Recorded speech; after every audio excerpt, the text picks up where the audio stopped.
سر ایک عجیب سی سمجھ آتی ہے کہ ایک نقشہ اٹھا لیں, اس نقشے میں مسلمان ملک کو ٹک کر لیں جہاں ایک اللہ, ایک رسول, ایک قرآن ہے, نیچے ظاہر ہوں گے فرقے, اور پھر ایک نقشہ اٹھا لیں جس میں آزادی اظہار رائے نہیں, عدلیہ نہیں, صحافت نہیں, سیاست نہیں, جمہوریت نہیں, شورا نہیں, اور 2 نمبری, فراڈ, جھوٹ, ملاوٹ, منافقت, بدفعلیاں, بدگمانیاں, اور اس پہ بھی ٹک لگا لیں تو وہ دونوں نقشے ملتے ہیں.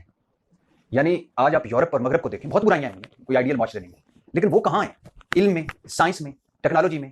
اور ہم جو خود کو وارث کہتے ہیں, جو آخرت کی بھی امید رکھتے ہیں, ہماری وہ حسن نثار صاحب کہتے ہیں کہ جب سڑک پہ ہو نا کہ آہستہ چلے آگے آبادی ہے, تو کہا کریں آہستہ چلے آگے گندگی ہے. ہر سطح پہ اسلامی جمہوریہ پاکستان مثال بننا, کہاں ہے اسلام, کہاں ہے جمہوریت, کہاں ہے پاکیزگی؟ کیوں ہے یہ پوری مسلم امہ زوال میں ایک زوال؟ کیوں نہیں ہماری دعائیں قبول ہو رہی؟ ہر مکہ میں دعائیں, فلسطین آزاد ہو جائے, مدینہ میں دعائیں, مسجدوں میں دعائیں. 2, اور تیسرا, اللہ تعالیٰ قادر مطلق ہے.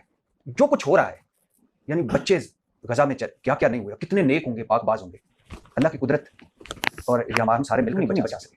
سر آپ سے 2 چیزیں ہیں. میرا پچھلے 6 سال سے یا 5 سال ہو گیا, میں جب سے پبلک سفیر میں آیا ہوں,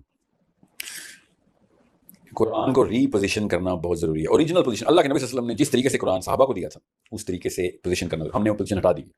قرآن سینٹر آف پاور نہیں ہے. آپ پاور لینے کے لیے قرآن نہیں پڑھا آپ نے کوئی بھی, آپ کو تو پتہ بھی نہیں ہے کہ اس جملے کا مطلب کیا ہے. ہاں صحیح کہہ رہے ہیں. مگر پاور لینے کے لیے آپ نے جرنلزم کی degree, political science, engineering, doctor بننے, یہ کیا تھا؟ پیسے آئیں گے, کیریئر بنے گا, طاقت میں ہوگا. سیاستدان لبرل آرٹس میں کیوں جاتے ہیں؟ ان کو پتہ ہے, آپ نے کبھی سوچا نہیں ہے عمرہ کے بچے ڈاکٹر نہیں بنتے, انجینئر نہیں بنتے, وہ لبرل آرٹس میں کیوں جاتے ہیں؟ پاور کی سائیکالوجی اس شاخ میں موجود ہے. ان کو پتہ ہوتا ہے کہ کس طریقے سے بات, کن موضوعات پر بات کرنا, کس وقت بات کرنا ضروری ہوتا ہے, ورنہ لوگ آپ کتابیں نہیں آتے. تو یہ قرآن کے تھرو آنا تھا ہم نے. میں صرف پاور کی بات کر رہا ہوں, اس وقت ہزاروں شاخیں. میں اس لیے آپ کو بتا رہا ہوں کہ جب میں نے شیخ سے کہا کہ سر ڈونلڈ ٹرمپ کے پاس جانا ٹیکٹیکل ایرر, آپ کو پتہ نہیں ہے کتنا بڑا فیکٹر نیچے, کیونکہ جو نفسیات نیچے ٹرانسفر ہوتی ہیں وہ پولیٹیکل اسٹریٹجی میں انہوں نے پہلے سے لکھ کے رکھی ہوئی تھی, ان کو پتا ہوتا کیا کر رہے ہیں وہ. اس لیے جب تک مسجد اس پولیٹیکل ایکومن میں نہیں آئے گی کہ اس کو پتا, اس کی فراست اس لیول پہ ہو کہ 360 نقشہ نکالتی ہو کہ ساؤتھ چائنا سی سے لے کے اٹلانٹک اوشن تک امریکہ کے کرتوت کے ہیں, اس وقت چائنا کس لڑی میں اپنے آپ کو ادھر کنڈی ڈال رہا ہے. ہمارا مسلمانوں کے طور پہ کام کیا ہے؟ رومی اور پرشین کی لڑائی ہوتی, مسلمان کیا کرتے تھے؟ ہمارے پاس سارے استدلال ہیں کہ مسلمان اپنے آپ کو پلیس کیسے کرتے ہیں. میں عالم کو واحد حل سمجھتا ہوں, کیونکہ قرآن کا کسٹوڈین وہ ہے. وہ فزکس کا ہوتا ہے, میں کہتا نہیں بھائی, قرآن کا کسٹوڈین وہ ہے. اب مسئلہ یہ آپ پوچھ لیں کہ کیا قرآن میں جس کو عالم کہا ہے, جس کی بھی صورت کی بات کرتے ہیں, قرآن میں جس کو عالم کہا ہے کہ یہ علماء ہیں, سورہ فاتر, عباد اللہ یا عالم, وہ نشانیاں کیا ہے. اور میں ایک بتائیے آپ کو, تو میں آپ کو 12-13 آیتیں اور بتا دیتا ہوں. عالم یہاں پہ ایکالوجی کی آیتیں ہیں, جینو بایولوجی کی آیت کے اوپر اللہ نے کہا ہے کہ یہ عالم ہے. آپ بتائیں یہ اس کا کیا فائدہ تھا کہ مجھے جینیٹکس پتا ہوتی, مجھے ایکالوجی پتا ہوتی؟ سوچیں تو اللہ تعالیٰ ہر اینگل سے سورہ کہف میں اللہ تعالیٰ نے کیا کہا, ان میں سے کچھ لوگ ہیں جو جانتے ہیں کتنے, وہ مسلمان تو نہیں تھے. اللہ تعالیٰ مسلمانوں کی بات تو نہیں کر رہے, اللہ تعالیٰ اہل یہود کی بات کر رہے ہیں, بنی اسرائیل کی بات کر رہے ہیں, ان میں سے کچھ لوگ ہیں جو جانتے ہیں. یا ایھا الذین آمنوا, اللہ تعالیٰ مومنین سے کہہ رہے ہیں کہ جا کے علماء سے رجوع کر لو. کون سے علماء ہے بھائی؟ ہم نے تو سوائے فقہ کے کسی کو عالم مانا ہی نہیں آج تک. فقہ کے علاوہ کس کو آپ کس کو عالم کہتے ہیں؟ آپ کے ذہن میں کھلا نہیں آتا, فقہ نہیں آتا, فتویٰ نہیں آتا آپ کے ذہن میں. میں قرآن کے عالم کی بات کر رہا ہوں, جو کسی قرآن اللہ عز و جل سے عالم کہتا ہے, وہ طاقت میں لے کے آئے گا مسلمانوں کو. فقہ بہت ضروری چیز ہے سر, مجھے ہی پتا ہے, میں نے دوزخ میں نہیں سڑنا, میں نے حرام کام نہیں کرنا, میں نے حلال نکاح کرنا ہے, حلال کھانا کھانا ہے, حلال طریقے سے کپڑے پہننے, حلال طریقے سے معاملات رکھنے ہیں. یہ ہائیجین ہے میری, یہ پروگرس نہیں ہے. قرآن پروگرس مانگ رہا ہے, وَأَعِدُّوا لَهُم مَا اسْتَطَعْتُم مِّن قُوَّةٍ, پروگرس کی آیت ہے. آرمامنٹس اسلام میں فرض ہیں, مسجد میں کیوں نہیں آج تک بتایا بھائی توپل اسلام میں فرض ہیں. آرمی پاکستان کی آرمی کو آپ لٹرلی جنرل سینٹیمنٹ لے لیں, آرمی کا اسلام سیاست سے کوئی تعلق نہیں, آپ نہیں مانتے. آپ کو ٹریننگ میں ملا نا, یہ لبرل ٹریننگ ہے سر.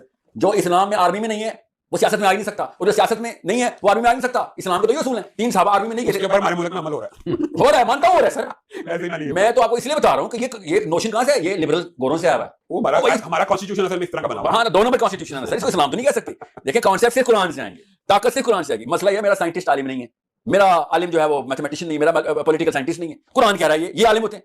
ہم نے کہا نہیں جی فتویٰ دینے والا حرام حلال پانچی پر کرنے والا عالم ہوتا ہے, اور قرآن کی مانوں یا پاکستان کی مانوں, اس کے اندر کچھ اتنی سی بات میں ایڈ کرنا چاہتا ہوں بڑی صاحب. جی دعائیں قبول کیوں اس لیے نہیں ہوتی سر. اللہ تعالیٰ ان اللہ لا یغیر ما بکم حتی یغیروا ما بانفسہم, او بھائی اللہ کی کتاب کے اوپر اپنے آپ کو ریپوزیشن کروانا کیوں لگا؟ اللہ تعالیٰ ہمارا مالک ہے, نعوذ باللہ ہمارا نوکر نہیں ہے, یہ اللہ مجھے دے تو اللہ دے دے. تو یہ بات نہ کیا کریں یار, یہ غلط آپ کہتے ہیں, جملہ صحیح نہیں ہے, اس کی اصلاح کریں, کچھ اچھا فریز بنائیں. ہاں چلیں رجوع کرتا ہوں. اللہ تعالیٰ ہمارے حکم کے تابع نہیں ہے, ہم اللہ کے حکم کے تابع, ہم اللہ کے در کے مانگتے ہیں. اللہ تعالیٰ نے وعدے کیے قرآن میں, یہ سب آیتوں کی بھی تو نکل اذا سألک عبادی انی فإنی قریب اجیب دعوۃ الداعی اذا دعان. مگر ہر دعا کرنے والی کی سنتا ہوں. آپ یہ کہتے ہیں کہ اللہ سنتا نہیں ہے نا, سنتے ہیں سر, مانتا اللہ نے کہا مانوں گا, اللہ نوکر تو نہیں ہے جو مانے نا, سنتا تو ہے اللہ. اللہ نے کہا ان اللہ لا یغیر, اللہ نے اصول بتا دیے. دیکھیں اجیب دعوۃ الداعی اذا دعان, میں ہر پکارنے والے کی پکار سنتا ہوں. لیکن سر ہماری پکار ماننے والے لفظ نہیں ہے. میں ایک بات بتا, 1-2 باتوں میں ان کی بہت سی باتوں سے مجھے اتفاق ہے, لیکن 1-2 جزوی میں چاہتا ہوں کہ اگر ہو جائے کنٹریبیوشن شاید اصلاح بھی ہو. سر میرا جملہ پورا کیجیے. دیکھیں میں پہلے دن سے مسجد کے, جب یہ فلسطین شروع ہوا تھا تو میں نے کہا تھا مسجد میں سولوشن ہے.